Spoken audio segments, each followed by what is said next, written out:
जय हिंद प्यारे स्टूडेंट को, सभी मेरे छोटे बड़े भाई बहन को।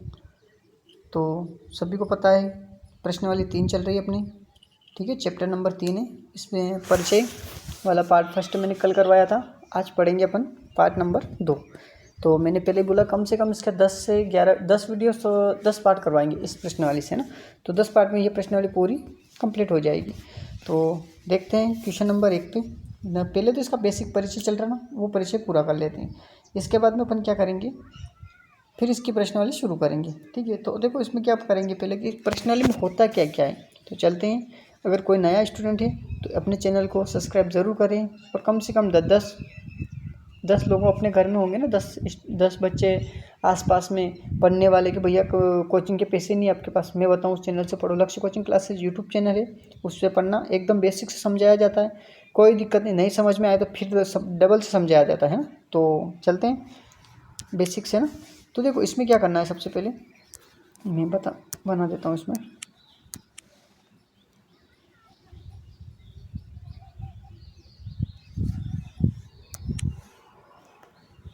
अरे क्या हो रहा है,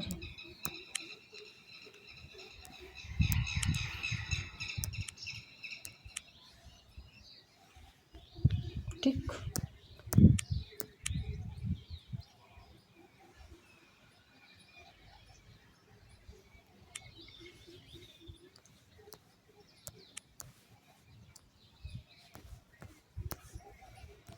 अब देखो इसमें क्या होता है,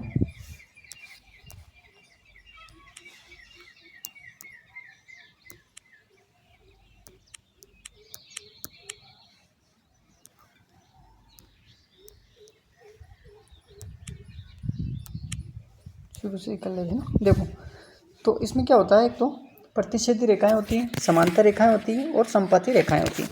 तो सबसे पहले समांतर रेखाओं के बारे में जानकारी बताता हूँ मैं। समांतर रेखाएं, पहले इसके बारे में थोड़ी सी जानकारी दे देता हूँ, फिर इसके बाद में मैं बेसिक पूरे कंप्लीट तरीके से समझाऊंगा। अब देखो समांतर रेखाएं, इसमें क्या होता है A1 और A2 बराबर होता है B1 और B2 की, लेकिन C1 और C2 बराबर नहीं होता है, ठीक है। समांतर रेखा में क्या होता है A1 बटे A2 बराबर होता है B1 बटे B2 की, लेकिन B1 बटे B2 C1 बटे C2 के बराबर नहीं होता है।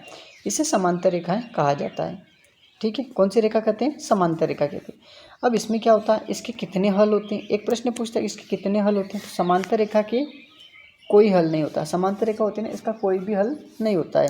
तो देखो समांतर रेखा के बारे में, समांतर रेखा, ठीक है। तो इसमें इसके कितने हल होते हैं, इसका हल के बारे में लिखेंगे तो कोई हल नहीं, कोई हल नहीं। अब देखो जिसके कोई हल नहीं है ना, जिसके अगर कोई हल नहीं है उसे क्या कहते हैं, संपाती, है ना। संगत या असंगत ये वाला बताना है अपन को, ठीक है। अगर संगत है या असंगत है, ठीक है, संगत या असंगत। तो समांतर रेखाएं हैं, समांतर रेखाएं हैं, अगर इसका कोई भी हल नहीं है तो इसको क्या लिखेंगे अपन, इसको लिखेंगे असंगत, ठीक है, असंगत, ठीक है। ये इतना सा याद रखना है। समांतर रेखा में क्या होता है कि A1 किसके बराबर होता है, A1 बटे A2 B1 बटे B2 के बराबर होता है, लेकिन B1 बटे B2 C1 बटे C2 के बराबर नहीं होता है। ये वाला पोजीशन इसमें लागू होता है। अब चलते हैं, देखो एक होता है प्रतिच्छेदी रेखाएं, ठीक है, प्रतिच्छेदी रेखाएं,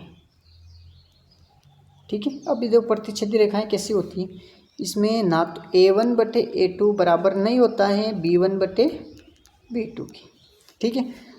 A1, ठीक है, A1 बटे A2 बराबर नहीं होता है B1 बटे B2 की। तो इसमें क्या होता है, देखो प्रतिच्छेदी रेखाओं में, प्रतिच्छेदी रेखाएं, प्रतिच्छेदी रेखाएं। अब देखो इसमें, ठीक है, तो इसमें कितने हल होते हैं, इसका एक हल होता है, कितना, एक हल या अद्वितीय हल, अद्वितीय हल, एक हल या अद्वितीय हल होता है। ठीक है, अब देखो ये संगत है ना, या असंगत, तो ये संगत रहेगा। क्या रहेगा? संगत। ठीक है, इतनी बात याद रखना। अगर प्रतिच्छेदी रेखाएं हैं तो उसका एक हल होगा और संगत रेखाएं रहेगी। तीसरा पॉइंट देखो, इसमें क्या होता है, तीसरा पॉइंट का नाम बता दूं पहले मैं ना, इसमें इस बारे में समझना चाहिएगा। तीसरा पॉइंट क्या होता है? समपाती रेखाएं, समपाती रेखाएं, समपाती रेखाएं। अब देखो समपाती रेखाओं में क्या होता है, इसमें A1 बराबर होता है A2 के, फिर B1 बराबर होता है B2 के, और C1 बराबर होता है C2 के। ठीक है, तो इसमें A1 बराबर होता है A2 के, A1 बटे A2 बराबर होता है B1 बटे B2 के, और C1 बटे C2 ये बराबर होता है। देखो इसमें समपाती रेखाएं, इसे क्या कहते हैं? समपाती रेखाएं। तो समपाती रेखाएं है ना। अब देखो ये समपाती रेखाएं, अब इस समपाती रेखाओं में कैसे याद रखना है आपको, इसके हल कितने होते हैं? तो इसके अनंत हल होते हैं, अनंत हल। ठीक है, अनंत हल होते हैं। अब ये संगत होता है या असंगत? तो ये संगत होता है। क्या होता है? संगत होता है। पीछे संगत युग्म लिख लो। ठीक, संगत युग्म। अब आपने पीछे लिखा ना यहाँ पे संगत, तो इसमें युग्म लगा लो, संगत युग्म। और ये असंगत था तो असंगत युग्म, असंगत युग्म हो गया। ठीक है, अब ये तीनों के बारे में तो पढ़ा अपन ने। अब देखो इनके बारे में थोड़ी सी और जानकारी, जानकारी जितनी लोग हैं उतनी कम पड़ेगी है ना, तो जितनी हम दे रहे हैं उतनी तो लेनी चाहिए।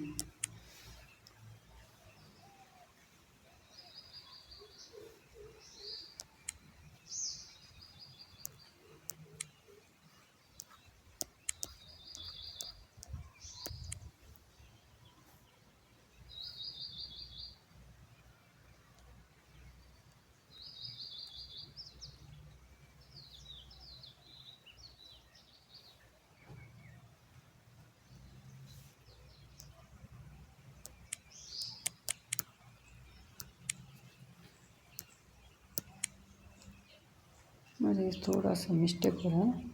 अरे क्या कि ये अभी बोर्ड है ना, इसमें थोड़ी सी जानकारी अब क्या अपडेट हो गया ना, इसलिए थोड़ी सी जानकारी में दिक्कत आ रही।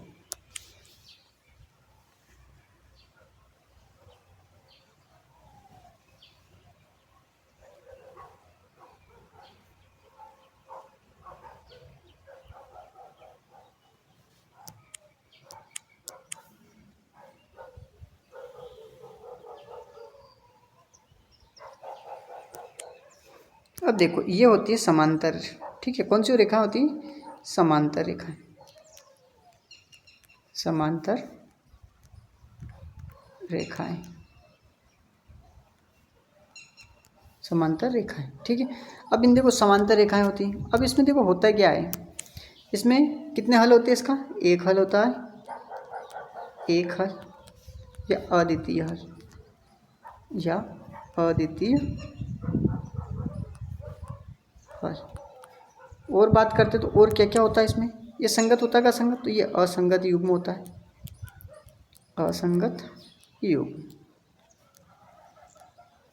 इतनी बात आई होगी समझ में आपकी। ठीक है, समांतर रेखाएं ये वाली होती हैं। इसका ग्राफ कैसे बनता है? A1 बटे A2 बराबर होता है B1 बटे B2 के, लेकिन C1 बटे ये बराबर नहीं होता है। ठीक है, तो C1 इसके C2 के बराबर नहीं होता है। अब देखो इसके बाद में क्या करेंगे, अब इसके बाद में समपाती वाला है ना, उसका देखते हैं एक बार।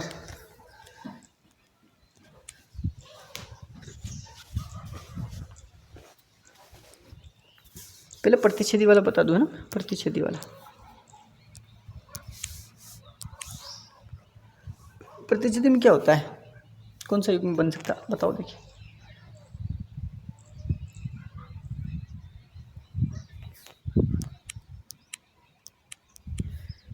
ठीक है, प्रतिच्छेदी में क्या हो सकता है, ठीक है। तो जैसे कि मैंने ये बना दिया,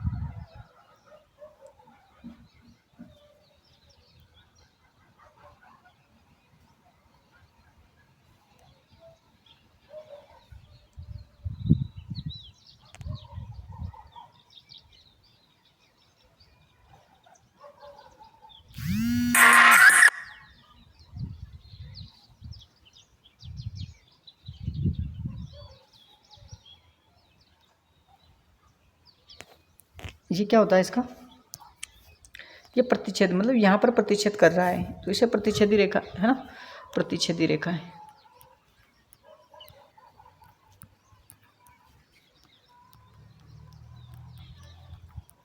प्रतिच्छेदी रेखा है। और देखो प्रतिच्छेदी कितना हल होगा इसका, एक हल। कितना हल, एक हल। संगत या असंगत, तो संगत। जिसका भी कोई ना कोई हल होना तो उसे संगत युग्म कहते हैं, और जिसका कोई भी हल ना हो उसे असंगत कहते हैं। अब इसके बाद में क्या बनता है,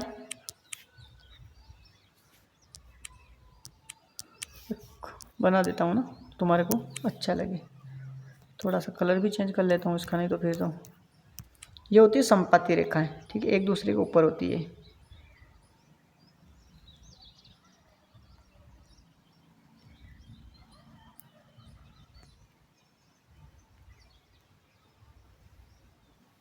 एक दूसरे के ऊपर होती है संपाती रेखा, ठीक है, इसी को बोलते हैं संपाती रेखा, संपाती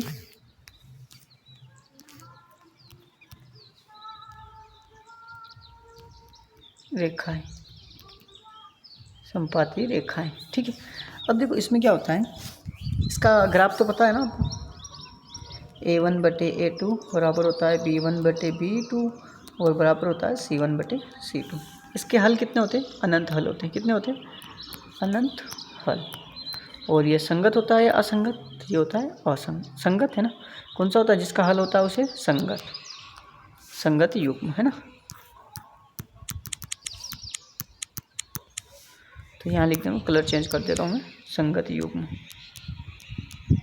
संगत युग्म, ठीक है। ये इसका हो गया, तो आया होगा समझ में। अब मैं कल बताऊंगा नहीं इसके बारे में ना, फिर तो बस सवाल ही करेंगे कल से ना इसके ऊपर,